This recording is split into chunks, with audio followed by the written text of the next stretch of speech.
était à l'INCO hier, vous avez repris les travaux. Qu'est-ce qui a été concrètement dit au cours de cette journée? Après la pause d'hier, nous avons repris l'examen des points inscrits à l'ordre du jour. Nous avons examiné en particulier la question des élections locales. Nous avons parlé ensuite de la HAC, la Haute Autorité de l'Audiovisuel et des Communications. Et nous avons abordé également le sujet du caractère républicain de l'armée. Voilà les trois sujets sur lesquels nous nous sommes penchés aujourd'hui. Et en le faisant, nous avons bouclé les 12 questions qui devaient faire l'objet de l'examen de ce dialogue. De ces 12 questions aujourd'hui, qu'est-ce qu'on peut retenir concrètement? Nous avons, dans un premier temps, donc, essayé de balayer toutes les 12 questions pour voir la position concrète de chaque partie prenant part à ce dialogue. Et naturellement, dans un dialogue comme celui-ci, il faut nécessairement un temps de rapprochement des positions. Et c'est à cela qu'a contribué un peu la journée d'hier. Et l'objectif n'ayant pas été pleinement atteint encore, nous allons poursuivre le rapprochement des positions pour qu'au terme, nous puissions communiquer, j'allais dire quelque chose d'assez consistant, si Dieu le permet. Comment arrivez-vous à distinguer les points de désaccord et les points d'accord alors qu'il y en a qui ne parlent pas? Bon, écoutez, cette fameuse question de partis qui ne parlent pas, je pense que l'occasion est peut-être venue de clarifier ce qui s'est passé. Parce qu'on a lu beaucoup de choses sur les médias. En réalité, il s'agissait d'une discussion qui a surgi au cours des travaux.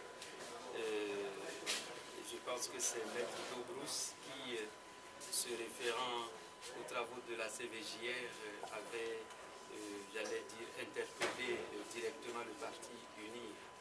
Et le parti a répondu que les travaux de la CVJR étaient destinés à tous les citoyens et qu'ils ne voyaient pas pourquoi ils devaient se sentir ainsi interpellés. Bon, la question étant revenue après du côté de la formation a dit, donc la personne interpellée a dit, écoutez, je pense avoir déjà suffisamment expliqué que les recommandations de la CVJR, c'est pour tous les citoyens. Et donc si vous revenez encore sur cette question, eh bien, moi, je serai sourd et muet par rapport à cette question. Ce qui ne veut pas dire que le parti UNIR a déclaré qu'il allait être sourd et muet par rapport à toutes les questions qui allaient être débattues. Je pensais que l'explication devait être donnée pour couper court un peu à toutes les supputations qui se font. C'est par rapport donc aux recommandations de la CVJR que la question a été réussie à aborder. Vous terminez finalement quand? Notre souhait le plus grand, c'est qu'on puisse terminer demain soir, mais si tel n'était pas le cas, nous envisageons la possibilité peut-être de prolonger d'un jour, de deux, la semaine prochaine, toujours dans l'intention de pouvoir approcher davantage des parties.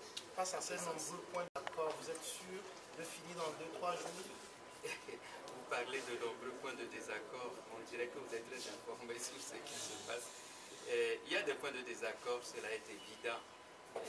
Mais vous savez, quand il y a un dialogue portant sur des points importants, il faut éviter toute précipitation. C'est pourquoi nous pensons que probablement il y aura une prolongation de quelques jours.